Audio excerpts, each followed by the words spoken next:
Hello dear student. आज हम NCERT class 12 political science की बुक समकालीन विश्व राजनीति का सेकेंड चैप्टर दो ध्रुवीयता का अंत पढ़ेंगे। फर्स्ट चैप्टर शीत युद्ध का दौर में हमने दो ध्रुवीयता के विषय में पढ़ा था कि शक्ति का दो गुटों में बंट जाना या दो केंद्रों में बंट जाना क्या कहलाता है? दो ध्रुवीयता कहलाता है। ठीक है, क्योंकि द्वितीय विश्व युद्ध हुआ था 1939 से 1945 तक। तो 1945 में जब द्वितीय विश्व युद्ध समाप्त हो गया था तो उसके बाद पूरे विश्व में केवल दो महाशक्तियां बची थी, अमेरिका और सोवियत संघ। तो विश्व के कुछ देशों ने क्या किया, अमेरिका के खेमे में शामिल होना चाहा और कुछ देश किसमें शामिल हुए, सोवियत संघ के खेमे में। तो इसके कारण क्या हो गया, पूरा विश्व जो है दो गुटों में बंट गया। सोवियत संघ का गुट साम्यवादी गुट और अमेरिका का गुट क्या हो गया, पूंजीवादी गुट।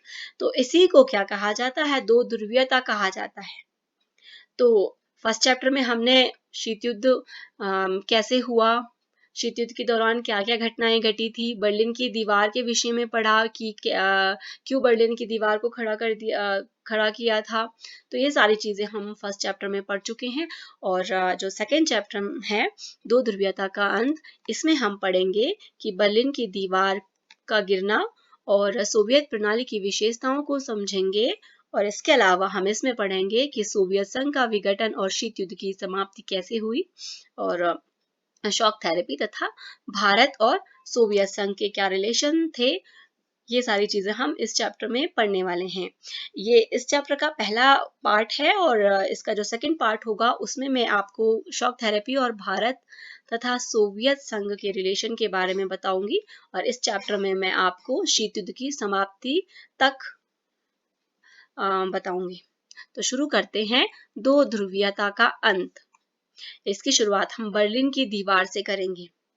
बर्लिन की दीवार क्या थी, पूंजीवादी दुनिया और साम्यवादी दुनिया के बीच में क्या थी, विभाजन का प्रतीक थी।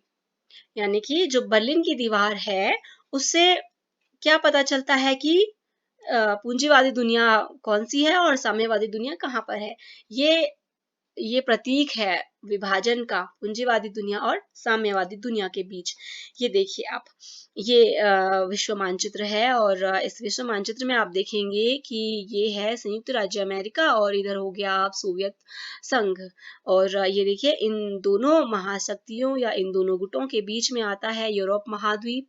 ठीक है, और यूरोप महाद्वीप के बीच में है जर्मनी, है ना, एक कंट्री है जर्मनी। और जर्मनी की कैपिटल है बर्लिन। ये देखिए ये है बर्लिन का मैप। बर्लिन जर्मनी कहाँ पर है, यूरोप महाद्वीप में। और जर्मनी की कैपिटल राजधानी है बर्लिन। तो बर्लिन में क्या किया गया, 1961 में एक दीवार खड़ी कर दी गई बर्लिन के बीचों बीच। ये देखिए ये बर्लिन के बीचों बीच एक दीवार खड़ी कर दी गई। और ये साइड कौन सा हो गया, पूर्वी बर्लिन, और ये कौन सा हो गया, पश्चिमी बर्लिन। तो पूर्वी बर्लिन का जो हिस्सा था ये कहाँ गया, सोवियत संघ में शामिल हुआ। और पश्चिमी बर्लिन का हिस्सा अमेरिका के गुट में शामिल हुआ। ठीक है, इसको हम कह सकते हैं पूर्वी यूरोप और पश्चिमी यूरोप का विभाजन।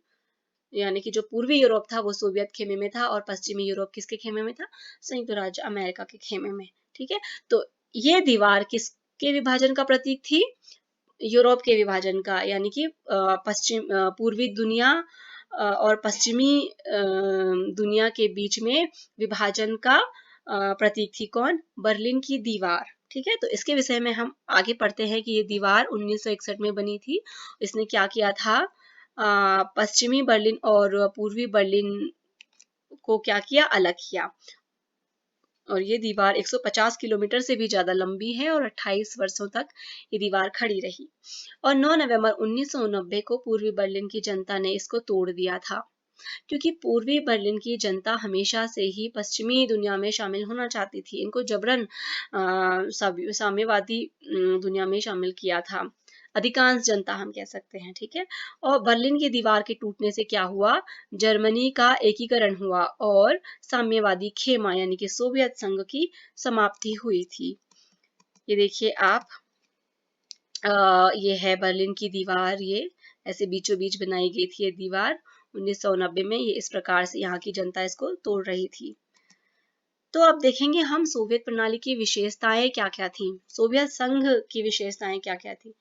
तो जो सोवियत संघ है उसको यूएसएसआर भी कहा जाता है।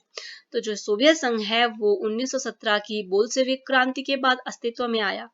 1917 में रूस में बोल्शेविक क्रांति होती है, ठीक है, कहाँ पर होती है, रूस में बोल्शेविक क्रांति होती है।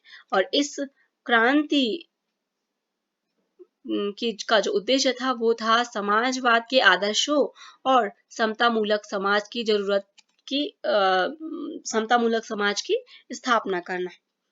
और यह निजी संपत्ति की संस्था को समाप्त करना और समाज को समानता के सिद्धांत पर सचेत रूप से रचने की एक कोशिश थी।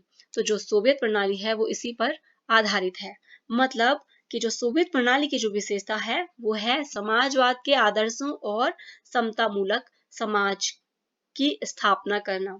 और जो संपत्ति होती है मतलब जो उत्पादन के साधन साधन होते हैं वो निजी हाथों में न हो करके राज्य या सरकार के पास उसका स्वामित्व होता है और उसका नियंत्रण होता है। तो ये इसकी एक पहली विशेषता है। तो जो सोवियत संघ है वो 15 गणराज्यों से मिलकर बना है और बना था, जिसमें एक राष्ट्र कौन सा है, रूस भी शामिल था। तो यूएसएसआर का पूरा नाम है समाजवादी सोवियत गणराज्य। ये 1 नंबर के क्वेश्चन में आपको पूछा जा सकता है कि यूएसएसआर का फुल फॉर्म क्या है। तो जो सोवियत संघ है वहां की जो प्रणाली है उसकी धुरी कम्युनिस्ट पार्टी थी। मतलब कि जो सोवियत संघ है उसमें केवल एक दल था, एक दलीय प्रणाली वहां पर थी। जैसे इंडिया में बहुदलीय प्रणाली है, बहुत सारे दल हैं, बीजेपी होगी, कांग्रेस हो गया, बसपा हो गई, या अन्य जो पार्टियां हैं इंडिया में, भारत में, तो उसको बहुदलीय प्रणाली आप कह सकते हैं। बहुदलीय पार्टी मतलब बहुत सारी पार्टी इंडिया में है, लेकिन सोवियत संघ में केवल एक ही पार्टी थी, उसको कहते थे कम्युनिस्ट पार्टी, उसका नाम था कम्युनिस्ट पार्टी। तो इसी का ही वहां पर शासन होता था। और यहाँ की अर्थव्यवस्था योजनाबद्ध और राज्य के नियंत्रण में थी। एक प्लान के अनुरूप यहाँ पर अर्थव्यवस्था चलाई जाती थी और अर्थव्यवस्था पर नियंत्रण किसका था, राज्य का था या सरकार का था। जैसा कि अमेरिका में पूंजीवादी व्यवस्था है, वहां पर इस प्रकार की राज्य का कोई नियंत्रण नहीं होता है, निजी हाथों में संपत्ति होती है, निजी संपत्ति की संस्था होती है। लेकिन यहाँ पर इस प्रकार की कोई संस्था नहीं थी, केवल राज्य था और सरकार की का स्वामित्व था।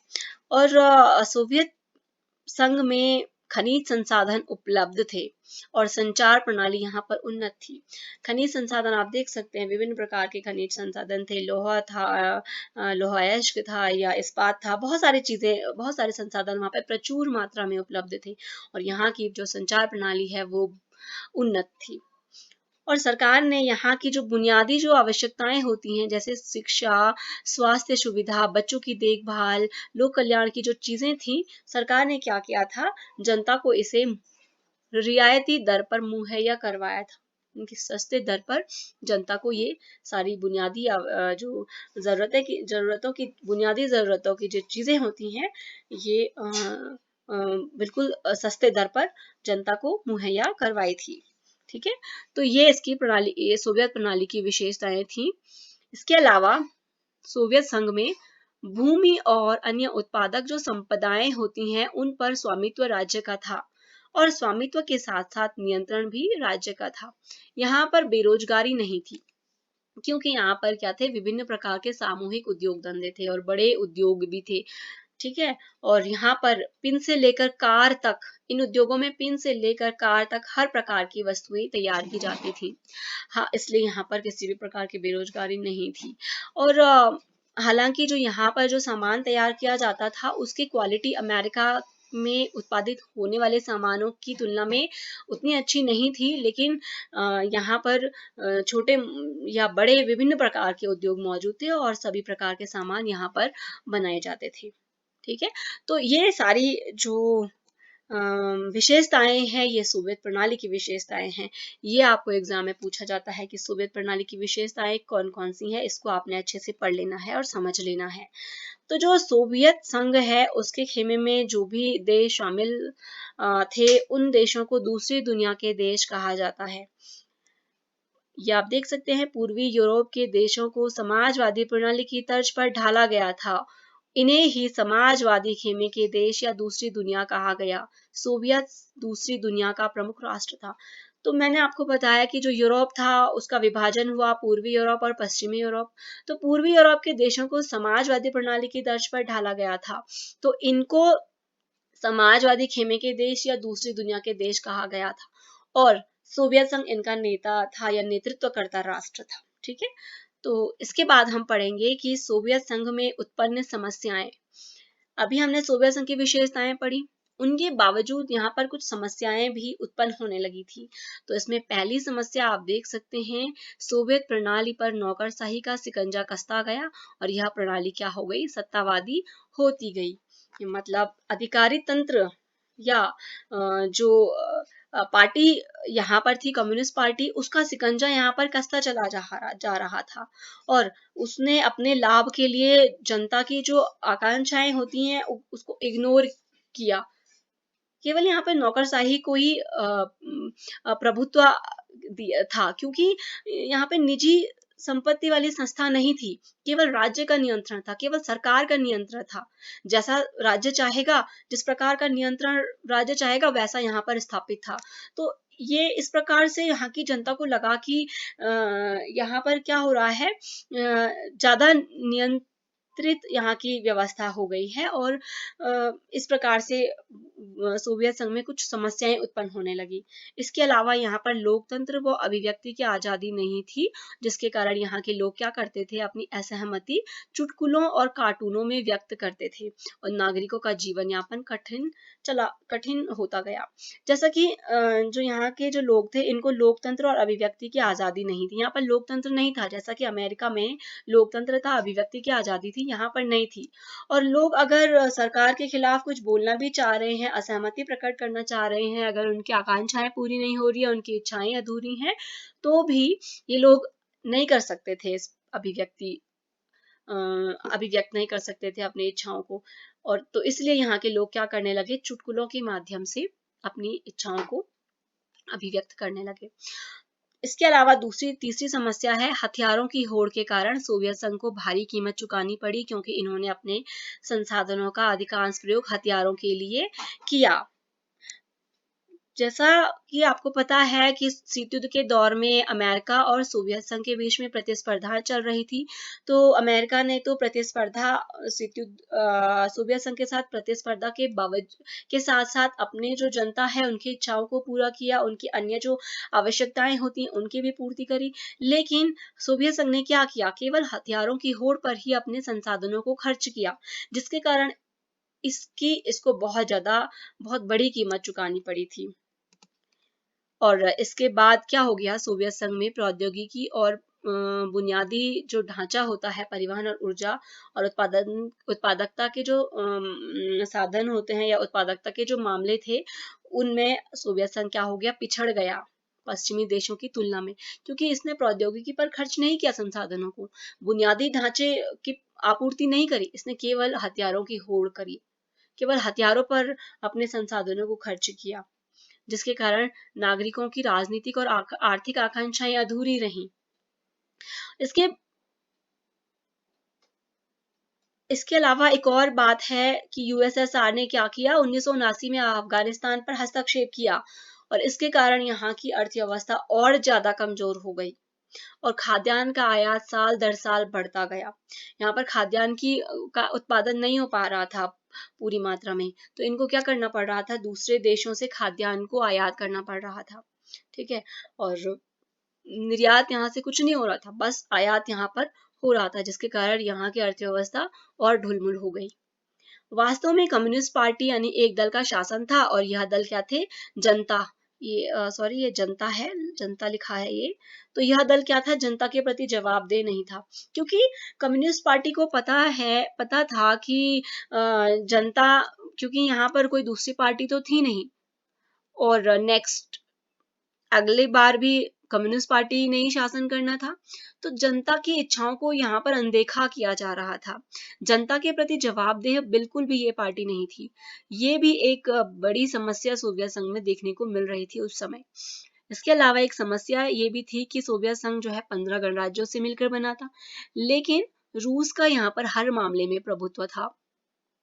यहाँ सोवियत संघ में 15 गणराज्य शामिल थे, लेकिन केवल रूस को ही प्रमुख माना गया। मतलब अगर कोई नीति बनाई जा रही है, कोई संधि अगर अमेरिका या अन्य देशों के साथ की जा रही है, तो रूस की ही यहाँ पर रूस का ही इसमें प्रभुत्व था। रूस से ही हर चीजें पूछी जा रही थी। तो इसके कारण क्या हुआ, अन्य जो देश थे, अन्य जो राष्ट्र थे, उनको क्या लगा, उपेक्षित महसूस होने लगा, दमित महसूस होने लगा। तो इसके बाद क्या हो गया, उन क्षेत्रों से साम्यवादी सरकार लगातार गिरती गई और कमजोर होने लगी। ठीक है, तो 1970 के दशक के अंतिम वर्षों में क्या हो गया, यह व्यवस्था लड़खड़ा रही थी और अंततः ठहर सी गई। तो ये सारी समस्याएं उस समय सोवियत संघ में उत्पन्न हो रही थी। तो उसके बाद सोवियत संघ में कम्युनिस्ट पार्टी या साम्यवादी पार्टी के अध्यक्ष बनकर के आते हैं 1980 के दशक में, कौन, मिखाइल गोर्बाचेव। और ये सोवियत संघ के अंतिम राष्ट्रपति भी थे, 1985 से 1991 तक रहे हैं। तो इन्होंने कुछ आर्थिक सुधारीकरण की नीति चलाई, जिसके बाद क्या हुआ, जिसके बाद भी सोवियत संघ का विघटन हुआ, इनकी नीतियों के बाद भी। तो मिखाइल गोर्बाचेव ने क्या किया, इनको लगा कि पश्चिमी देशों में सूचना और प्रौद्योगिकी के क्षेत्र में क्रांतिकारी परिवर्तन हो रहे हैं। तो इसके कारण इन्होंने सोवियत संघ में आर्थिक सुधार करना चाहा। तो इन्होंने आर्थिक और राजनीतिक सुधारों के लिए लोकतंत्रीकरण की नीति चलाई, जैसा अमेरिका में है। और इन्होंने ग्लासनोस्त और पेरेस्ट्रोइका की नीति भी चलाई। ग्लासनोस्त मतलब खुलेपन की नीति, और पेरेस्ट्रोइका मतलब पुनर्रचना की नीति इन्होंने चलाई। ठीक है, खुलापन मतलब मानव अधिकारों और सांस्कृतिक मामलों के संदर्भ में खुलापन प्रदान किया गया। मतलब यहाँ की जनता को किसी भी प्रकार के मानव अधिकार नहीं थे, मतलब ज्यादा नहीं थे, खुलापन नहीं था, लोकतंत्र और अभिव्यक्ति की आजादी यहाँ पर नहीं थी। तो इन्होंने इस प्रकार की नीति चलाई ताकि ये क्या कर सके, यहाँ की जनता अपनी राज्य या सरकार के खिलाफ असहमति दर्ज कर सके। ये एक क्रांतिकारी परिवर्तन था। और प्रेस पर नियंत्रण को कम कर दिया गया, और साथ ही प्रेस को सोवियत संघ प्रणाली में स्वतंत्र रूप से कार्य करने की अनुमति प्रदान की गई। तो यहाँ पर जो प्रेस थी उस पर राज्य या सरकार का नियंत्रण था। तो मिखाइल गोर्बाचेव ने ग्लासनोस्त की नीति चलाई। ग्लासनोस्त में क्या किया गया, प्रेस पर नियंत्रण कम किया गया, और प्रेस या समाचार जो पत्र हैं वो क्या करने लगे, सरकार के खिलाफ भी या खुल करके लिखने लगे। इस प्रकार की स्वतंत्रता उनको प्रदान की गई। इसके अलावा इन्होंने पेरेस्ट्रोइका या इसको पुनर्रचना या आर्थिक एवं सामाजिक नवीनीकरण का कार्यक्रम भी कह सकते हैं, ये चलाया। इन्होंने क्या किया, आर्थिक नीतियों का विकेंद्रीकरण किया और पार्टी नेतृत्व की भागीदारी को कम किया। यहाँ पर केवल कम्युनिस्ट पार्टी का ही नेतृत्व था, शासन था, तो इन्होंने क्या किया, विकेंद्रीकरण की नीति चलाई, आर्थिक नीतियों का विकेंद्रीकरण किया और पार्टी का नेतृत्व कम किया, यानी कि जनता को भी भाग लेने का अवसर इन्होंने प्रदान किया। तो इस प्रकार की नीतियां मिखाइल गोर्बाचेव ने चलाई थी। इसके अलावा इन्होंने पश्चिमी देशों के साथ संबंधों को सामान्य बनाने के लिए हथियारों की होड़ पर रोक लगाई और अफगानिस्तान और पूर्वी यूरोप से सोवियत सेना को वापस बुलाया, और अंतरराष्ट्रीय तनाव को कम करने की दृष्टि से इन्होंने बहुत बड़ा कदम उठाया। और जर्मनी के एकीकरण में भी जो मिखाइल गोर्बाचेव हैं ये सहायक बने थे। तो जैसे स्टालिन को शीत युद्ध के जनक के रूप में याद किया जाता है, वैसे ही मिखाइल गोर्बाचेव को शीत युद्ध का अंत करने वाले नेता के रूप में याद किया जाता है। ठीक है, इन्होंने यहाँ पर आर्थिक सुधारों के लिए इस प्रकार की नीतियां चलाई थी। तो इसके बावजूद भी सोवियत संघ का विघटन हो गया था। तो क्यों हो गया था इसका विघटन, क्या इसके कारण थे, इसको हम आगे पढ़ते हैं। सोवियत संघ के विघटन के कारण ये जो गोर्बाचेव की सुधार की नीति है, ये एग्जाम में जरूर पूछा जाता है कि मिखाइल गोर्बाचेव की सुधार की नीति क्या थी, ये ऐसा क्या हुआ कि मिखाइल गोर्बाचेव को सुधार की नीति चलानी पड़ी। तो ये आपने अच्छे से पढ़ लेना है, ठीक है। तो अब हम देखते हैं सोवियत संघ के विघटन के कारण। इसका पहला कारण है कि यहाँ की राजनीतिक और आर्थिक संस्थाएं आंतरिक कमजोरियों के कारण जनता की आकांक्षाएं पूरी नहीं कर सकी।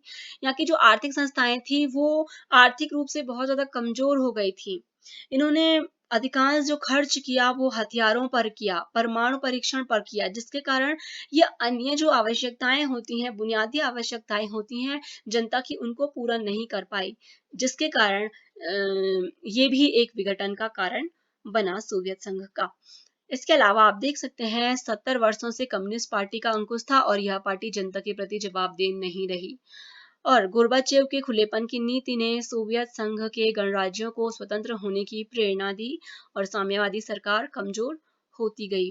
जब गोर्बाचेव ने खुलेपन की नीति अपनाई तो जो सोवियत संघ में गणराज्य शामिल थे 15, उनको भी ये लगा कि हमको जो है स्वतंत्र होना चाहिए।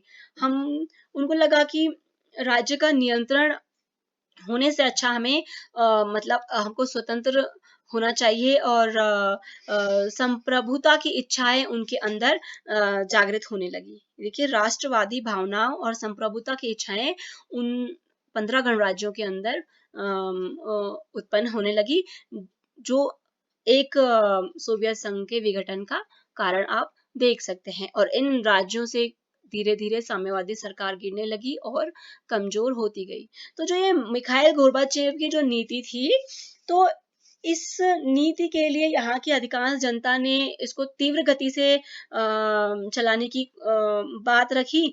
और लेकिन जबकि इसको अगर जो मिखाइल गोर्बाचेव हैं वो उन्हें धीमी तरीके से इनको चला रहे थे और इसमें कुछ सुधार भी हो रहे थे, लेकिन जनता चाहती थी कि बहुत जल्दी यहाँ पर लोकतंत्र की स्थापना हो जाए और सुधार की नीति अपनाई जाए।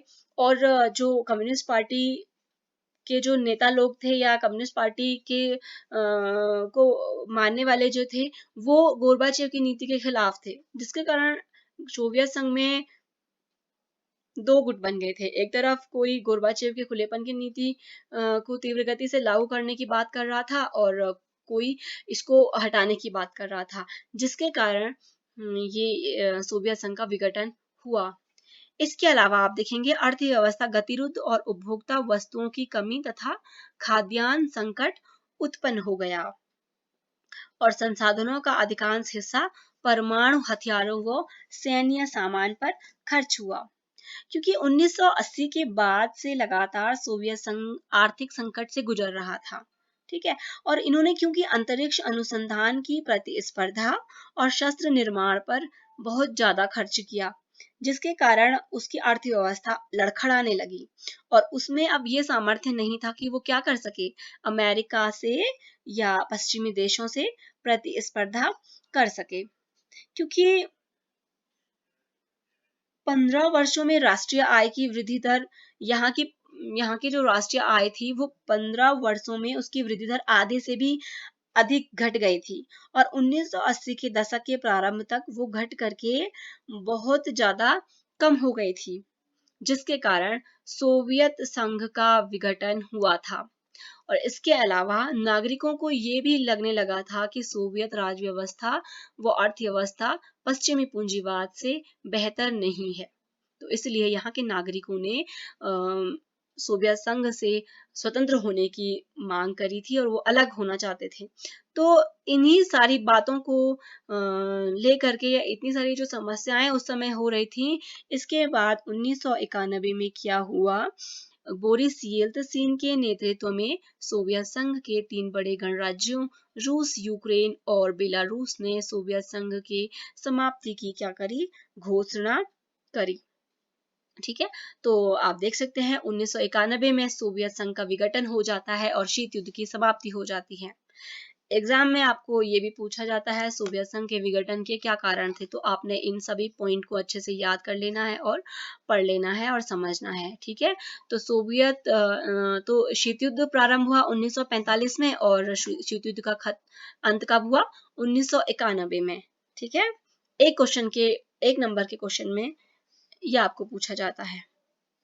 तो अब हम देखेंगे कि सोवियत संघ के विघटन के बाद क्या हुआ, विश्व राजनीति में सोवियत संघ के विघटन के क्या परिणाम देखने को मिले। ये एक क्वेश्चन पूछा जाता है आपको आपके बोर्ड एग्जाम में, ठीक है। तो शीत युद्ध के दौर के संघर्ष की समाप्ति हुई। जैसा कि आपको पता है कि शीत युद्ध में संयुक्त राज्य अमेरिका और सोवियत संघ के बीच में संघर्ष चल रहा था। ये देखिए वर्ल्ड का मैप, और वर्ल्ड में आप देखो दो महाशक्तियां थी, ये रही अमेरिका और ये रहा सोवियत संघ, ठीक है। इन दोनों के बीच में क्या चल रहा था, प्रतिस्पर्धाएं चल रही थी, संघर्ष चल रहा था शीत युद्ध के दौरान। तो जब 1991 में सोवियत संघ की समाप्ति हो गई, सोवियत संघ का विघटन हो गया, तो तब क्या हो गया, विश्व में केवल एक ध्रुव बचा और वो था अमेरिका। केवल अमेरिका का वर्चस्व स्थापित हुआ विश्व में। देखिए ये अमेरिका है, मतलब पूरे विश्व में केवल अमेरिका का वर्चस्व देखने को मिला, ठीक है। ये देखिए सोवियत संघ विघटित हो गया, अब केवल कौन बचा, अमेरिका बचा। पूरे विश्व में अमेरिका का वर्चस्व स्थापित हो गया। इसके अलावा हथियारों की होड़ की समाप्ति हुई। पहले शीत युद्ध के दौरान क्या चल रहा था, अमेरिका और सोवियत संघ के बीच में हथियारों की होड़ चल रही थी, प्रतिस्पर्धा चल रही थी। लेकिन जब सोवियत संघ का विघटन हो गया तो हथियारों की होड़ भी समाप्त हो गई। अब इसके अलावा सोवियत खेमे का अंत हुआ और 15 नए देशों का उदय हुआ। तो जब सोवियत संघ का विघटन हुआ तो 15 नए देशों का उदय हुआ, क्योंकि सोवियत संघ 15 गणराज्यों से मिलकर के बना था। और जब सोवियत संघ खत्म हो गया, समाप्त हो गया, तो उसके बाद नए देश बने 15। हाँ, तो इन 15 नए देशों को बाद में स्वतंत्र राज्यों का राष्ट्रकुल कहा गया। स्वतंत्र राज्यों का राष्ट्रकुल या फिर कॉमनवेल्थ ऑफ इंडिपेंडेंट स्टेट्स या CIS इसको कहा जाता है, इन 15 गणराज्यों को, 15 नए देशों को, ठीक है। तो अब विश्व परिदृश्य पर क्या हुआ, 15 नए गणराज्य सामने आए। तो जब सोवियत संघ की समाप्ति हो गई तो उसके बाद सोवियत संघ का उत्तराधिकारी कौन बना, रूस बना, ठीक है। रूस के पास सारी वो संधियां जो अमेरिका और सोवियत संघ के बीच हुई थी वो किसके पास आई, रूस के पास। और जो सोवियत संघ ने परमाणु परीक्षण किया था वो किसके हिस्से में आया, रूस के हिस्से में आया, ठीक है। तो ये आपने अच्छे से याद रखना है। इसके बाद क्या हुआ, विश्व राजनीति में शक्ति संबंधों में बदलाव और विश्व का एक ध्रुव होने की संभावना बनी और समाजवादी विचारधारा पर प्रश्न चिन्ह लगा और पूंजीवादी उदारवादी व्यवस्था का वर्चस्व हुआ। जब सोवियत संघ का विघटन हो गया, पूरे विश्व एक ध्रुव में रह गया, यानी कि एक ध्रुवीय विश्व व्यवस्था रह गई। तो एक ध्रुवीय विश्व व्यवस्था अमेरिका की जो व्यवस्था थी, पूंजीवादी उदारवादी व्यवस्था थी अमेरिका की, तो पूरे विश्व में वही रह गई थी, उसी का ही वर्चस्व रह गया था। हालांकि कुछ देशों में साम्यवादी व्यवस्था भी थी, लेकिन अधिकांश हिस्सों में कौन सी व्यवस्था लागू हुई या रही, पूंजीवादी व्यवस्था, ठीक है। तो ये सोवियत संघ के विघटन के परिणाम हैं, इनको भी आपने पॉइंट टू पॉइंट याद रखना है और अच्छे से इनको समझना है, ठीक है। तो ये इस चैप्टर का पहला पार्ट यहीं पर मैं कंप्लीट कर रही हूँ। नेक्स्ट पार्ट में मैं आपको शॉक थेरेपी के विषय में बताऊंगी, इसके परिणाम और इसकी विशेषताएं बताऊंगी, और भारत तथा पूर्व साम्यवादी देश के बीच में क्या क्या रिलेशन थे, वो सारी चीजें मैं आपको इसके बाद में जो वीडियो बनाऊंगी उसमें बताऊंगी। तो आपने इस चैप्टर में अभी इस वीडियो में पढ़ा सोवियत संघ की विशेषताएं क्या थी, ठीक है। सोवियत संघ में क्या क्या समस्याएं उत्पन्न हुई, सोवियत संघ के विघटन का क्या कारण था, और सोवियत संघ का जब विघटन हो गया उसके बाद विश्व राजनीति में क्या परिणाम आपको देखने को मिले, और बर्लिन की दीवार कैसे गिरी, और बर्लिन की दीवार के गिरने के बाद विश्व राजनीति में क्या नया देखने को आपको मिला। तो ये सारी चीजें आपने इस वीडियो में देखा। तो इसके बाद में नेक्स्ट पार्ट में आपको इसके आगे का जो रह गया है उसे बताऊंगी, ठीक है। तो इस वीडियो में इतना ही। Thank you so much.